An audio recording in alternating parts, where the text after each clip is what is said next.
Hello, good morning student. आपका एक बार फिर से यूट्यूब चैनल पर स्वागत है।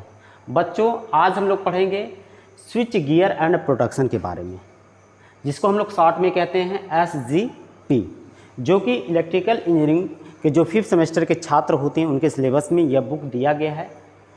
इसके पहले मैंने इसका इंट्रोडक्शन क्लास आपके लिए बना दिया था। आज हम लोग इसको और थोड़ा डिटेल में देखेंगे, स्विच गियर एंड प्रोटेक्शन। तो सबसे पहले यहाँ पर देखिए, बुक में जो आपको लिखा गया है, बुक में अगर आप ध्यान देंगे तो स्विच यंत्रावली एवं रक्षण, इंग्लिश में इसको कहते हैं स्विच गियर एंड प्रोटेक्शन। तो इसमें दो शब्द आप देखेंगे तो लिखा गया है, एक तो हमारा लिखा गया प्रोटेक्शन और दूसरा लिखा गया स्विच गियर।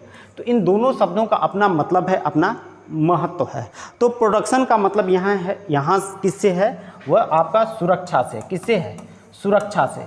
जैसे आप अपने घर पर किसी भी चीज़ की सुरक्षा करते हैं, किसी भी चीज़ का प्रोटेक्शन करते हैं, उसी प्रकार से जो हम पावर सिस्टम की बात करते हैं, तो पावर सिस्टम में भी जितने भी प्रकार के इलेक्ट्रिकल इक्विपमेंट लगाए जाते हैं उनकी हमें सुरक्षा करना पड़ता है। अगर हम लोग उसकी सुरक्षा ना करें तो जो भी हमारा इक्विपमेंट होगा वह हाई वोल्टेज, हाई करंट की वजह से जल सकता है, नष्ट हो सकता है और हमारा जो है बहुत नुकसान हो सकता है। इसलिए प्रोटेक्शन आपको किसी भी चीज़ का करना ज़रूरी होता है। जैसे कि मैं आपको दिखाऊं या बताना चाहूं तो यहाँ पर अगर आप देखेंगे इस इमेज में, यहाँ पर देखिए, ये जितनी चीज़ें आपको दिख रही हैं, जैसे ये आपको अलग अलग प्रकार की जो है इलेक्ट्रॉनिक्स या इलेक्ट्रिकल डिवाइसेस यहाँ पर आपको दिखाई दे रहे हैं। ये आपके कॉन्टेक्टर हैं, इसमें आपका ये ट्रांसफार्मर है, ये सेंसर आपको दिखाई दे रहा है। इनके द्वारा हम लोग क्या करते हैं, स्विचिंग ऑपरेशन कराते हैं। तो यहाँ पर स्विच गियर का आपको मतलब समझना है कि स्विच गियर क्या होता है और उसके द्वारा हम लोग प्रोटेक्शन कैसे करते हैं। तो आइए एक शब्द में हम लोग SGP का मतलब समझते हैं। SGP, जिसको हम लोग कहते क्या हैं, switch gear and protection. Switch gear and protection. तो यह स्विच गियर एंड प्रोटेक्शन में हम लोग क्या करते हैं, जो भी हमारे विद्युत के उपकरण होते हैं, जैसे हमारा क्या होते हैं, ट्रांसफार्मर है, जैसे हमारे पास ट्रांसमिशन लाइन है, जैसे हमारे पास मोटर है, जैसे हमारे पास जनरेटर है, हम लोग कहें अल्टरनेटर, फिर उसके बाद हम लोग कहें बस बार, या हम कहें फीडर जो होते हैं, इन सब की हम लोग क्या करते हैं, सुरक्षा करते हैं। हम लोग ट्रांसमिशन लाइन की सुरक्षा करते हैं, ये ट्रांसफार्मर होगा, यह हमारा ट्रांसफार्मर की हम लोग सुरक्षा करते हैं, ट्रांसमिशन लाइन की सुरक्षा करते हैं, मोटर की, जनरेटर की, अल्टरनेटर की, बस बार की और फीडर की। इसके साथ साथ हम लोग क्या करते हैं, अपने घर पर यानी हाउस पर जो है जितने भी हम लोग प्रोटेक्टिंग इक्विपमेंट लगाते हैं उसके द्वारा भी हम लोग क्या करते हैं, सुरक्षा करते हैं। तो इन्हीं प्रोटेक्टिंग इक्विपमेंट के बारे में आपको पढ़ना है। जैसे आपके पास रिले होते हैं, जैसे आपके पास सर्किट ब्रेकर होते हैं, आइसोलेटर होते हैं, फ्यूज होते हैं, ठीक है, स्विचेज होती हैं। इनके द्वारा हम लोग क्या करते हैं, किसी भी इक्विपमेंट की, किसी भी उपकरण की हम लोग क्या करते हैं, सुरक्षा करते हैं। तो स्विच गियर की डिफिनीशन हम लोग कैसे बताएंगे आपको। तो स्विच गियर वे इलेक्ट्रिकल इक्विपमेंट होते हैं जिसके द्वारा जो हमारे विद्युत से प्रचालित होने वाली युक्तियाँ होती हैं उनकी हम लोग क्या कहते हैं, स्विचिंग करते हैं, उनका कंट्रोलिंग करते हैं और उसके द्वारा हम लोग क्या करते हैं, उसका प्रोटेक्शन करते हैं। तो ये हमारे स्विच गियर की हमारे क्या होती है, डिफिनीशन होती है। यहाँ पर अगर आप देखेंगे तो कुछ स्विच गियर यानी कुछ आपके विद्युत उपकरण आपको दिख रहे हैं। बाकी हम लोग देखते हैं सिलेबस में आपको SGP की बुक का जो सिलेबस है उसमें क्या क्या दिया गया है। तो यहाँ पर अगर विषय सूची में आप देखेंगे तो सबसे पहला जो आपका चैप्टर देकर रखा गया वह किसके बारे में है, विद्युत प्रदोष यानी इलेक्ट्रिकल फॉल्ट के बारे में। दूसरा आपका जो है चैप्टर दिया गया वह स्विच गियर के बारे में है। तीसरा आपका प्रोटेक्टिंग स्कीम के बारे में है। चौथा आपका जो है प्रोटेक्शन अगेंस्ट ओवर वोल्टेज के बारे में, और अगला नेक्स्ट जो है वह डिफरेंस टाइप के जो हमारे सब स्टेशन होते हैं उनके बारे में दिया गया है। तो ये आपका जो है विद्युत प्रदोष आपका पहला चैप्टर होता है, इसी के बारे में हम लोग क्या करेंगे, आज पढ़ेंगे। तो विद्युत प्रदोष यानी इलेक्ट्रिकल फॉल्ट क्या होता है, जब तक आप फॉल्ट को समझेंगे नहीं, फॉल्ट का एनालिसिस नहीं कर पाएंगे, तब तक उसके लिए आप प्रोडक्शन स्कीम नहीं डिज़ाइन कर पाएंगे। इसलिए फॉल्ट को समझना ज़रूरी होता है। किताब में आपको पहला एक चैप्टर दिया गया है वैद्युत प्रदोष, यानी प्रदोष क्या होता है इसके बारे में आपको जानकारी होनी चाहिए। प्रदोष का मतलब दोष, या हिंदी में इंग्लिश में इसको हम लोग क्या कह सकते हैं, फॉल्ट। तो फॉल्ट क्या होता है? फॉल्ट एक ऐसी स्थिति होती है, एक ऐसी कंडीशन होती है जो किसी भी सिस्टम में क्या होती है, इंटरप्शन या व्यवधान पैदा करने का काम करती है। यानी फॉल्ट की वजह से जो हमारा सिस्टम काम कर रहा था उसमें रुकावट पैदा होगी, उसमें क्या होगा, व्यवधान पैदा होगा। तो आइए हम लोग इसी इलेक्ट्रिकल फॉल्ट के बारे में थोड़ा और देखते हैं। तो यहाँ पर देखिए जो आपका पहला चैप्टर दिया गया है वैद्युत प्रदोष के बारे में। तो प्रदोष को आपको समझना है तो एक पूरे पावर सिस्टम को आपको समझना पड़ेगा।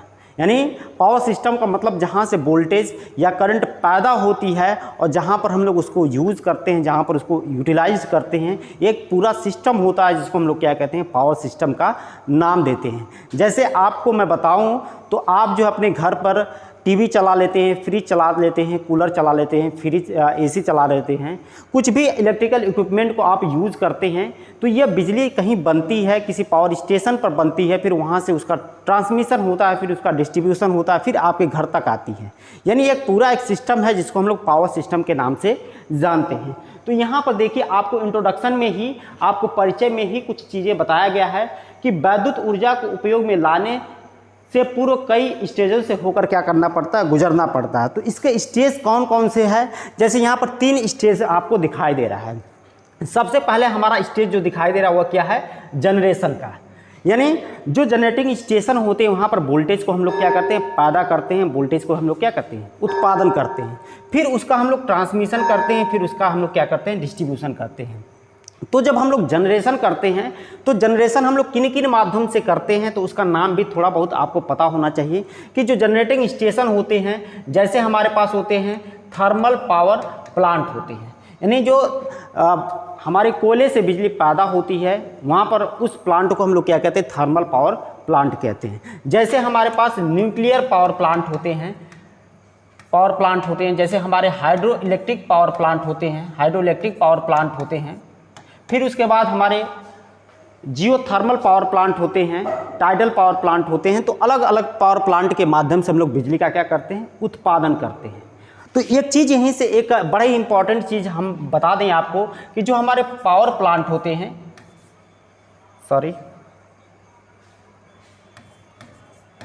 जो हमारे पावर प्लांट होते हैं, इनकी जो जनरेटिंग वोल्टेज होती है, जो हमारी जनरेटिंग वोल्टेज होती है वह कितना होती है, जो जनरेटिंग वोल्टेज होती है इसके बारे में आपको पता होना चाहिए कितना होती है, 11 किलो वोल्ट। यानी 11 किलो वोल्ट किसी भी हम पावर प्लांट से क्या करते हैं, पैदा करते हैं। यानी यह जो है भारत की स्टैंडर्ड क्या होती है, जनरेटिंग वोल्टेज होती है। अगर हम लोग शुगर मिल की बात करें, जो हमारी शुगर फैक्ट्री होती हैं, जो अगर हम लोग शुगर मिल की बात करें तो यहाँ पर जो हमारी जनरेटिंग वोल्टेज होती है वह कितना होती है, वह 6.6 किलो वोल्ट होती है। और जो हमारे एडवांस कंट्री है, जो विकसित देश हैं, वहाँ की जो जनरेटिंग वोल्टेज होती है वह 33 किलो वोल्ट होती है। तो हम लोग इस वोल्टता को किसी भी जनरेटिंग स्टेशन से पैदा करते हैं, उसका उत्पादन करते हैं, फिर उस वोल्टेज को हम लोग क्या करते हैं, स्टेप अप ट्रांसफार्मर की सहायता से बढ़ाते हैं। यह काम आपका सब स्टेशन के माध्यम से किया जाता है। और जब वोल्टेज को बढ़ा लेते हैं तो उसका हम लोग क्या करते हैं, ट्रांसमिशन करते हैं। तो जब हम लोग ट्रांसमिशन करते हैं यानी संचरण करते हैं वोल्टेज का, तो यह 2 पदों में होता है। ट्रांसमिशन हमारा कितने पदों में होता है, 2 पदों में। एक होता है हमारा प्राइमरी ट्रांसमिशन जिसको हम लोग ट्रांसमिशन लाइन भी कहेंगे, दूसरा हमारा सेकेंडरी हमारा क्या होता है, ट्रांसमिशन लाइन होता है। ऐसे आप लिख सकते हैं, इसको आप ऐसे लिख लीजिए, सेकेंडरी आपका ट्रांसमिशन लाइन। तो जो प्राइमरी ट्रांसमिशन होते हैं इसको आपको याद रखना है। जो प्राइमरी ट्रांसमिशन वोल्टेज होता है वह कितना होता है, 800 किलो वोल्ट होता है। वो हमारा 400 किलो वोल्ट होता है, 765 किलो वोल्ट कर लीजिए, 765 किलो वोल्ट होता है, 400 किलो वोल्ट होता है, 220 किलो वोल्ट होता है, 132 किलो वोल्ट होता है। ये हमारे प्राइमरी ट्रांसमिशन वोल्टेज होते हैं। वहीं पर जो सेकेंडरी ट्रांसमिशन वोल्टेज होता है वह हमारा 66 किलो वोल्ट होता है और कितना होता है 33 किलो वोल्ट होता है। तो इतनी बातें भी आपको ध्यान देना है। तो जब हम लोग ट्रांसमिशन कर लेते हैं तो फिर वोल्टेज का हम लोग क्या करते हैं, डिस्ट्रीब्यूशन करते हैं। और जो हमारी डिस्ट्रीब्यूशन वोल्टेज होती है ये भी दो पदों में विभाजित होती है, एक प्राइमरी डिस्ट्रीब्यूशन वोल्टेज और दूसरा हमारा क्या होता है, सेकेंडरी डिस्ट्रीब्यूशन।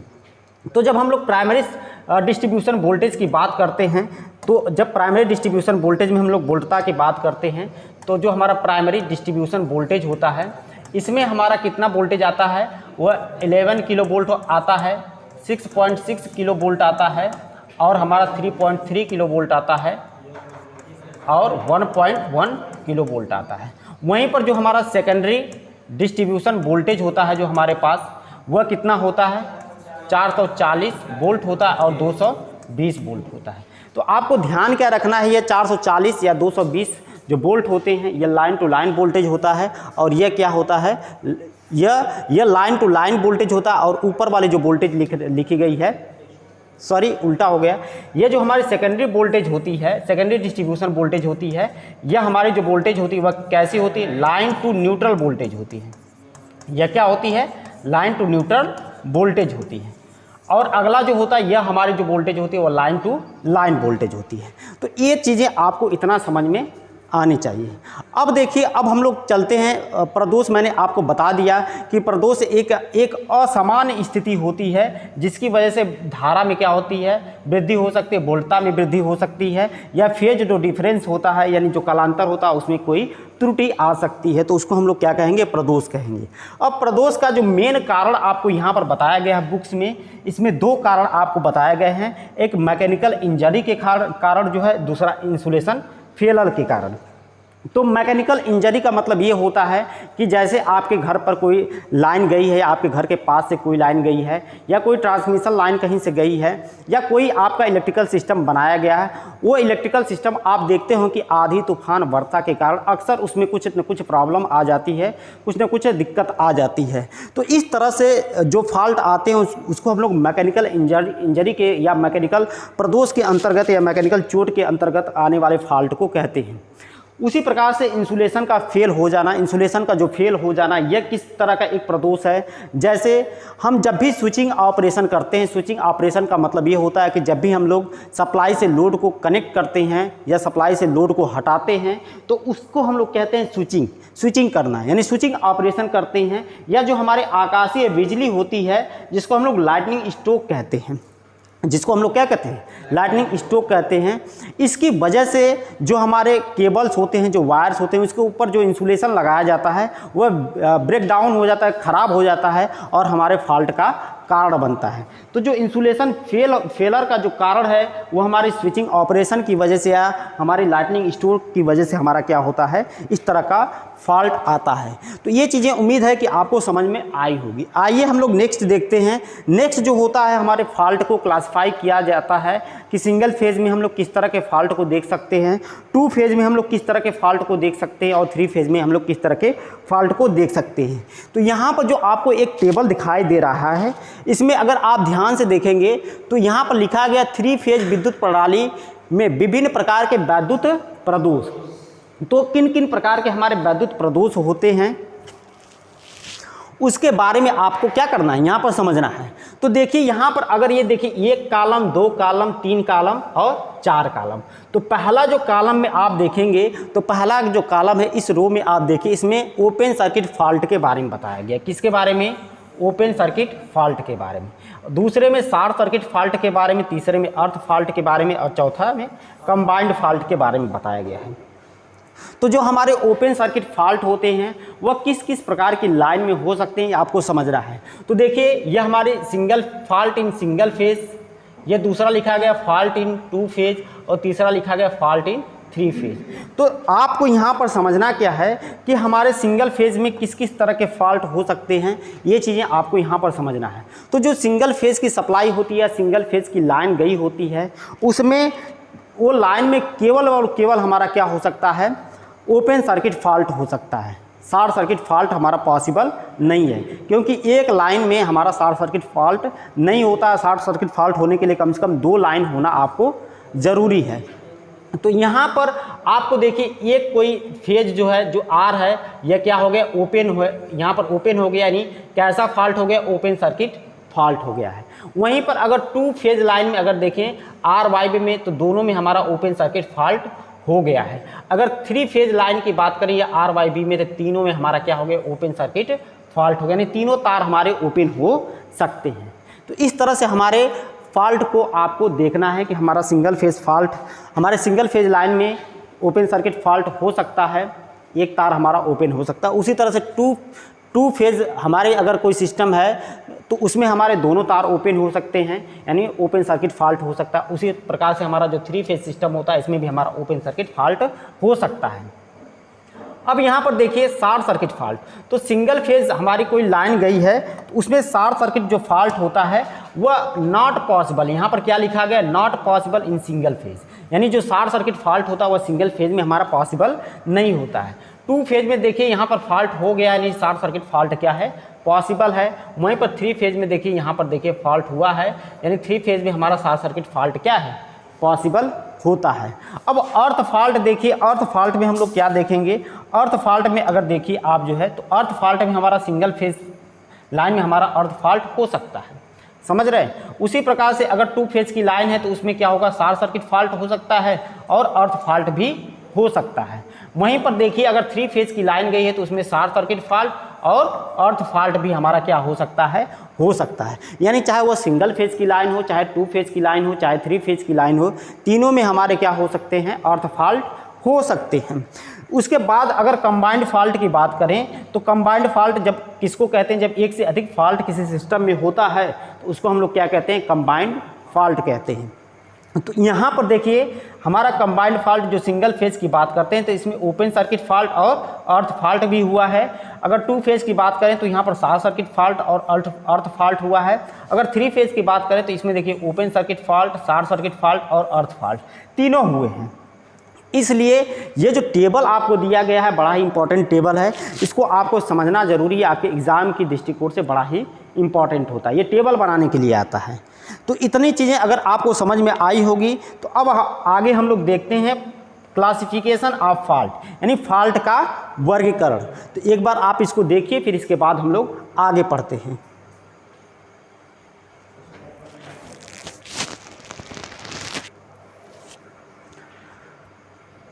तो उम्मीद है कि आप इसको एक बार देख लिए होंगे। अब हम लोग पढ़ेंगे प्रदोषों का वर्गीकरण, यानी क्लासिफिकेशन ऑफ फॉल्ट। तो जो हम लोग फॉल्ट का क्लासिफिकेशन करते हैं वह मुख्य रूप से 2 भागों में वर्गीकृत करते हैं। एक हमारा यांत्रिकी प्रदोष होता है, दूसरा हमारा क्या होता है, वैद्युत प्रदोष होता है। तो यहाँ पर देखिए एक चीज़ लिखा गया है, परंतु यहाँ आपको केवल वैद्युत प्रदोष के बारे में ही या प्रकारों का वर्गीकरण का अध्ययन करेंगे, अतः वैद्युत प्रदोषों को पुनः वर्गीकृत किया जा सकता है। यानी आपको जो यांत्रिकी प्रदोष हैं इसके बारे में नहीं पढ़ना है। आप इलेक्ट्रिकल के स्टूडेंट हैं तो आपको केवल वैद्युत प्रदोष के बारे में ही क्या करना है, पढ़ना है। तो आइए अब नेक्स्ट हम लोग वैद्युत प्रदोष का क्लासिफिकेशन देखेंगे कि किस तरह का हमारे वैद्युत प्रदोष होते हैं और इसका क्लासिफिकेशन हम लोग कैसे करते हैं। तो यहाँ पर देखिए जो वैद्युत प्रदोष होते हैं, यानी जो इलेक्ट्रिकल फॉल्ट होते हैं, इसका क्लासिफिकेशन किया गया है। जो वैद्युत प्रदोष होते हैं 2 तरीके के होते हैं। कौन कौन सा है, एक अस्थायी प्रदोष, दूसरा अस्थायी प्रदोष। अस्थायी प्रदोष को हम लोग क्या कहते हैं, परमानेंट फॉल्ट, और दूसरा अस्थायी प्रदोष को हम लोग क्या कहते हैं, टेम्पररी फॉल्ट। तो अस्थायी फॉल्ट यानी एक बार जब सिस्टम में परमानेंट फॉल्ट हो गया तो जब तक उसको बनाया ना जा सके, जब तक उसको रिपेयर ना किया जा सके, तब तक हमारा सिस्टम दोबारा चालू नहीं होगा। तो इस तरह के जो फॉल्ट होते हैं वो परमानेंट फॉल्ट आते हैं। और जो हमारा टेम्पररी फॉल्ट आता है यह अपने आप ही कुछ समय के बाद सही हो जाता है, पुनः ये फॉल्ट देखने को मिलता है। तो इस तरह के फॉल्ट जो होते हैं वह हमारे अस्थायी या टेम्पररी फॉल्ट आते हैं। जैसे कि आंधी तूफान के कारण जो होता है, कभी लाइन कभी आपस में सट गई, फिर वह अपने आप क्या हो जाती हैं, छूट जाती हैं। तो इस तरह के जो फॉल्ट होते हैं वह हमारे क्या होते हैं, अस्थायी फॉल्ट के अंतर्गत आते हैं। तो अब आइए देखिए जो हमारे परमानेंट फॉल्ट होते हैं इसको पुनः 2 भागों में बांटा गया है। एक तो हमारा 3 फेज में उत्पन्न होने वाला फॉल्ट होता है और एक तो हमारा सिंगल फेज या 2 फेज में उत्पन्न होने वाला फॉल्ट होता है। ठीक है, तो जो ये जो अस्थाई फॉल्ट यानी जो परमानेंट फॉल्ट होते हैं, इसको दो भागों में बांटा गया, यानी एक होता है हमारा सममित प्रदोष, दूसरा असममित प्रदोष। सममित प्रदोष 3 फेज सिस्टम में उत्पन्न होने वाला फॉल्ट होता है जिसको हम लोग सिमेट्रिकल फॉल्ट कहते हैं, और असममित प्रदोष जो होता है वह सिंगल फेज और 2 फेज में उत्पन्न होने वाला फॉल्ट होता है जिसको अनसिमेट्रिकल फॉल्ट कहते हैं। तो अब आपको देखना है सिमेट्रिकल फॉल्ट और दूसरा अनसिमेट्रिकल फॉल्ट। तो आइए हम लोग देखते हैं कि सिमेट्रिकल फॉल्ट किन किन रूपों में हो सकता है और अनसिमेट्रिकल फॉल्ट किन किन रूपों में हो सकता है। तो देखिए, यह हमारे पास सिमेट्रिकल फॉल्ट है यानी सममित प्रदोष है। तो जो सममित प्रदोष है, जैसा कि आपको ऊपर ही बता दिया गया कि केवल 3 फेज सिस्टम में ही क्या होता है, उत्पन्न होता है। तो यहाँ पर देखिए लिखा भी गया है कि 3 फेज में उत्पन्न होने वाले प्रत्येक प्रदोष सममित प्रदोष कहलाते हैं, या ऐसा प्रदोष जिसमें केवल प्रत्येक फेज में धारा तथा वोल्टा का मान समान हो सममित प्रदोष कहते हैं। तो ये दूसरे तरीके से भी आप डिफिनीशन दे सकते हैं कि जो हमारा सिमेट्रिकल फॉल्ट होता है, ये जब फॉल्ट आता है तो प्रत्येक फेज में वोल्टेज और करंट का मान क्या होता है, समान होता है। जैसा कि आपको यहाँ पर लिखा गया है, धारा तथा वोल्टा का मान क्या होता है, समान होता है। तो सिमेट्रिकल फॉल्ट किन किन प्रकार के होते हैं, यहाँ पर आप देखिए जो है, जो सिमेट्रिकल फॉल्ट होते हैं वो कुछ प्रकार के होते हैं। जैसे 3 फेज ओपन सर्किट फॉल्ट हो सकता है, 3 फेज शॉर्ट सर्किट फॉल्ट हो सकता है, 3 फेज अर्थ फॉल्ट हो सकता है, 3 फेज अर्थ लीकेज फॉल्ट हो सकता है, 3 फेज कोरोना लीकेज फॉल्ट हो सकता है, और 3 फेज ओवरलोड फॉल्ट हो सकता है। तो ये आपको 6 प्रकार के जो फॉल्ट दिखाई दे रहे हैं वह आपके सममित प्रदोष के अंतर्गत आते हैं। और एक चीज़ याद आपको क्या रखना है कि जब भी हमारा सिमेट्रिकल फॉल्ट होता है तो उसमें प्रत्येक फेज में वोल्टेज और करंट का मान क्या होता है, समान रहता है, बराबर रहता है। ठीक है, फिर उसके बाद अनसिमेट्रिकल फॉल्ट कब होता है, जैसा कि आपको ऊपर लिखा गया सिंगल फेज और 2 फेज सिस्टम में हमारा कौन सा फॉल्ट होता है, अनसिमेट्रिकल फॉल्ट होता है। सिंगल फेज और 2 फेज सिस्टम में हमारा कैसा फॉल्ट होता है, अनसिमेट्रिकल फॉल्ट। और जब भी अनसिमेट्रिकल फॉल्ट होता है तो प्रत्येक फेज में जो धारा और वोल्टा का मान क्या हो जाता है, असमान हो जाता है। समझ रहे हैं कि नहीं, प्रत्येक फेज में वोल्टा और धारा का मान क्या हो जाता है, असमान हो जाता है। अब आपको देखना है कि अनसिमेट्रिकल फॉल्ट वह किन किन प्रकार के होते हैं। तो आइए यहाँ पर देख लेते हैं कि जो अनसिमेट्रिकल फॉल्ट या असममित प्रदोष होते हैं। सबसे पहली बात कि single phase to open circuit fault हो सकता है, दूसरा single phase to earth fault हो सकता है, 2 फेज ओपन सर्किट फॉल्ट हो सकता है, 2 फेज शॉर्ट सर्किट फॉल्ट हो सकता है, 2 फेज अर्थ फॉल्ट हो सकता है, या 2 phase open and single phase earth हो सकता है। अगला अगर आप देखेंगे तो 2 phase short circuit and single phase open circuit fault हो सकता है। अगला हमारा है 2 phase short circuit and single phase earth fault हो सकता है। अगला है आपका single phase open and single phase earth fault हो सकता है। और 3 फेज जो अनबैलेंस सिस्टम होते हैं, अनबैलेंस सिस्टम की बात कर रहा है 3 फेज में, यानी 3 फेज अनबैलेंस सिस्टम में प्रत्येक फेज में वोल्टेज और करंट का मान क्या होता है, समान नहीं रहता है। और जब वोल्टेज और करंट का मान समान नहीं रहता है तो उसको अनसिमेट्रिकल फॉल्ट के अंतर्गत हम लोग क्या करते हैं, काउंट करते हैं। तो ये कुछ प्रकार के आपके प्रदोष हैं जो इलेक्ट्रिकल सिस्टम में उत्पन्न होते हैं। ठीक है, अगर इसको आप समझना चाहें और अच्छे से तो जो भी इसमें चीज़ें बताई गई हैं इसको आप नोट डाउन कर लीजिएगा। अगर वीडियो में कोई दिक्कत हो तो अपना सुझाव आप ज़रूर बताइएगा। वीडियो देखने के लिए आपका बहुत बहुत धन्यवाद। Thank you.